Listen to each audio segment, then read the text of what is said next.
This is the Black Talk Radio exclusive interview with dancehall artist Konshens. So first things first, just tell the listeners and, people who may not know, where are you from and how you started, getting into music. All right, what's up? So I'm an artist from Kingston, Jamaica. My name is Konshens. Started music years ago, just following in the footsteps of my older brother. He wanted to do music and I was like, yeah, whatever, let's go. And I hadn't looked back since. And that's basically my story of how I got started in music. Right. Okay, dope. And well, if you could describe, growing up in Kingston, what was it like for you? Like me personally, my family is from St. Anne's Bay, so Jamaica, so very country, as they would say. But just tell us a little bit about your experience growing up in Kingston. It was good. Definitely life lessons at every step, good and bad. You get exposed to the good side of being a Jamaican, right, and the bad side of being a Jamaican. It was like a crash course. So yeah, I'm pretty sure people around the world can relate to the life that we live in Jamaica. Right. It's pretty much the same. Outside of the weather and the people, it's pretty much the same. Yeah, for sure. So now I want to get into your project, Rain. Super duper excited to talk to you about that. So can you tell us just, the inspiration behind the project, and, it is out now. So how do you feel with the project being out? I love the response. I love the fact that everybody love it. That's definitely a relief. Working on something for so many months. The fact that people love it like that, definitely I can rest and then move to the next step of work. But the inspiration behind making the album is just being locked down in COVID-19, locked down in Jamaica, and just being stressed out, first of all, and diving into that stress, then realizing, all right, let's put that stress into music, and then getting to a point where the stress was like, all right, listen, enough of this stress thing. Let's, life goes on. Let's really make some music. Let's remind people who Konshens is. And then that's when we started diving into recording, and we recorded like 70-something songs. Yeah, I read. And then the real work started, where we wanted to kind of narrow everything down and fit it into the project. And I think we achieved that. Yeah, that was actually going to be one of my next questions. What was that process like to narrow down 70 songs? Like, I could only imagine, did you get assistance, and kind of how did you do it? Like that takes a lot. I don't know. I don't recommend it to any artist. But I got it done because I'm pleased with the story. The album is really telling us a story of me, of where I'm at in my life, where I want to be, where I think I should be going. Me being comfortable and stopping kind of too early, and then me jumping on the gas again. Appreciating life, and just realizing that I have a responsibility to like make the soundtrack to people's lives. If I'm singing about stress all day, people are going to be stressed out and dive into stress. But if I sing about niceness and enjoyment and sexuality, then people kind of have a balance. And that's really what I wanted to achieve with the album. And I think we did it. Right, for sure. So you mentioned, like, if you write music only about stress, that's something that the art your fans will consume. As an artist, what are some things that you do to like maintain your mental health, or when you are feeling stressed out, what are things that you do to try to get rid of that? I don't know. For me, I can give you advice on things at work. But giving advice is a lot easier than taking the advice. So that question would be easier for me to give to somebody. So like, listen, be vocal, like talk. So for me, the worst thing is to be sitting alone, living in your head. Yeah, that's the worst thing. That's the worst thing. So like, the more you can talk, just talk and be vocal. and try to be positive, you know what I mean? Think about the good things about life, the fact that you're alive, Mm-hmm. you know what I mean? Try to dive into that. May have two wonderful kids. May I cook some dinner for them a while ago, like them little thing they kind of fix my things. I'm gonna to dive into stress, and that's important. For sure. And I think that's something that, a lot of people can definitely take away. I feel like, with this whole COVID thing, it's been like Mm-hmm. so hard on a lot of people, but sometimes you just really have to sit and just be grateful for the fact that we have life or, a roof over our head and things of that nature. Mm-hmm. So I definitely think that's something that everyone can relate to. And it's definitely something that can help those who are feeling stressed for sure. So now I want to go a little bit into, you did have a big like event last weekend Yeah. in Miami. So talk to us about that and what that experience was like for you. It, I don't think it was much of a listening party. I did like one song of the album, but just being out there with the band, with my band, and just vibing and see real people come out and support the album and support Konshens and support Dancehall and see some of my peers come. Just a great feeling. And I mean, I can't go Jamaica right now. And that was like a mini Jamaica for me Mm-hmm. in Miami. The vibe was really good. So definitely appreciated that whole moment and the fact that people covered it. And, I mean, the artists them turn up and them do them thing and the band was on point. And big up Oasis, the venue. Mm-hmm. I mean, and production was on point as well, dub-wise. Yeah, just a moment for me. Right, for sure. I mean, and that's like really great that, a lot of people came out and Mm-hmm. supported and you got that experience, especially in a time where it's like Right. COVID is still around, but, people are outside. I feel like we're in a very, I want to say like weird kind of, because it's like, Yeah, it's like you're outside, but you're not really outside. Or you're outside, but you're kind of worried a little bit. yeah, So like, you know exactly. what I mean? It's whatever. Yeah. Right. Now, if you could say your favorite, track on the album, what would it be and why? All right, for today, Okay, for today. for today, my favorite track is Cold Hearted Girl with Kaylin Castle. Okay. Um, yeah, but for tonight, I don't know.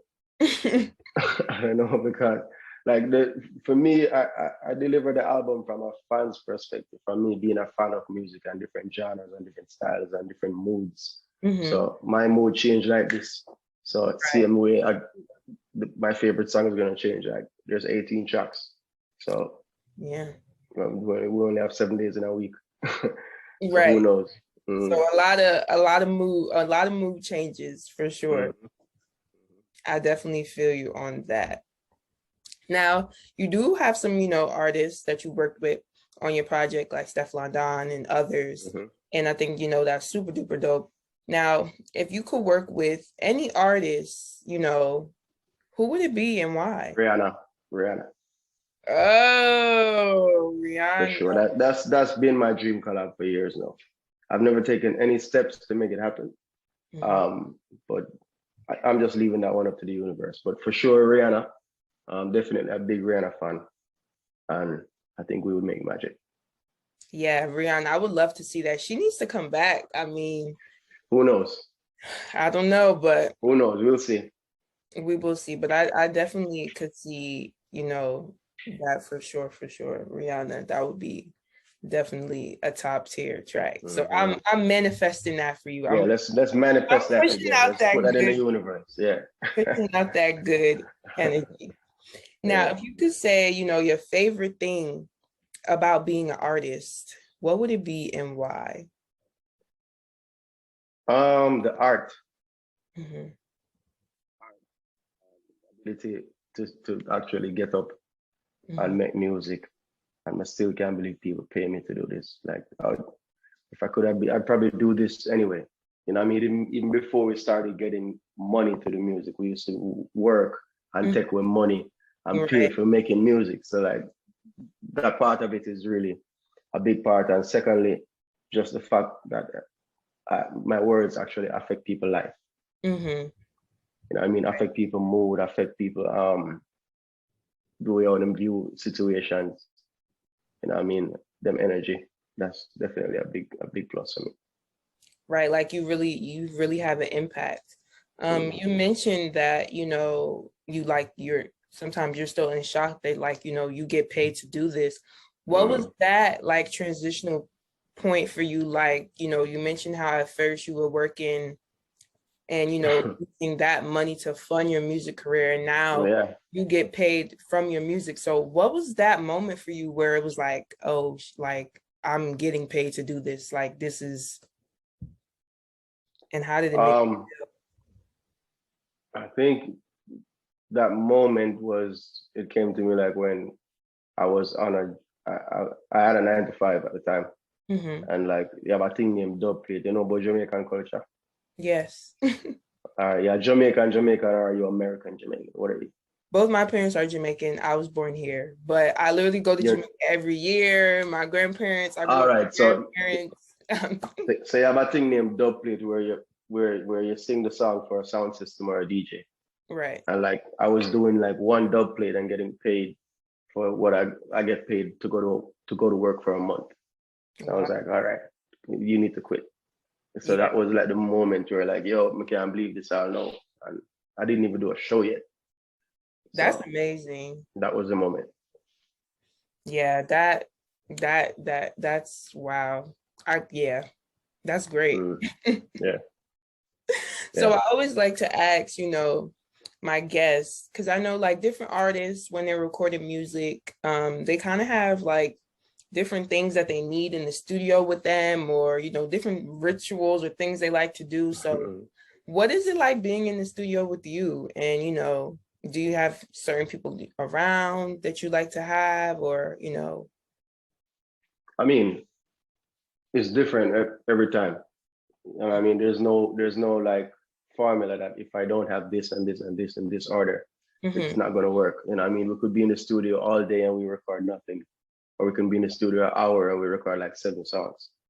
I could be drunk recording, it could be high recording, it could be an empty studio full of people, studio full of girls. They don't even, you know what I mean? Like there's so many different ways for me. I don't really have a set formula. Mhm. Yeah. I like to drink though, a little too much. So most of the time alcohol is present.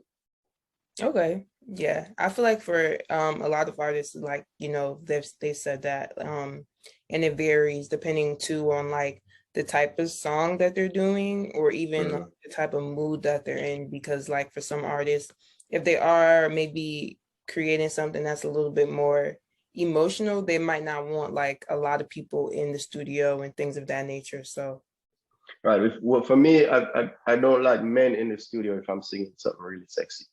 You know what I mm, mean? I don't like bright lights if that's the mood. If it's a party vibe, like I like to set the tone according to the song for real. right, right, right. And the liquor is really just I'm naturally on edge and naturally kind of Mhm, anxious. So it kind of mhm. smooth me out and mellow me out a little bit so I can focus and get out of my head. Okay. You know what I mean? What is your zodiac sign? I have to ask. Capricorn. Ah, okay, yeah. My best friend is a Capricorn. So, And you hate him. I would say she is That's a girl. yeah, girl. She could Mm. be like a overthinker sometimes. Like, Yeah. Yep. yeah, so I'm a Sagittarius. We get a lot of hate. So As you should. what? Yeah. Why? You don't like Sagittarius? Hey, no comment. Oh, all right. Let Next me question. Next question.